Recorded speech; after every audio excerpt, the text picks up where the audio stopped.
Bəli, doğrudan da la ilahe illallah çox uca bir kəlmədir. Bu əslində kəlmə-i tövhiddir.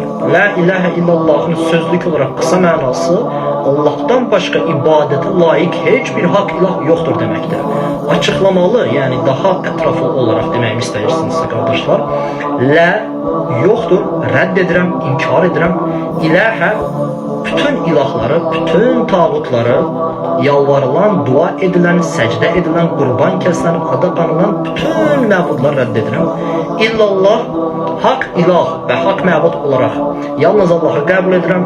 Allah'tan başqası üçün qurban kəsilməz, dua edilməz, səcdə edilməz, yalvarılmaz, adaq anılmaz, mədəd istənilməz, sığınılmaz deyirəm və bunun dışında başqa ibadətləri də ondan başqası üçün etmirəm.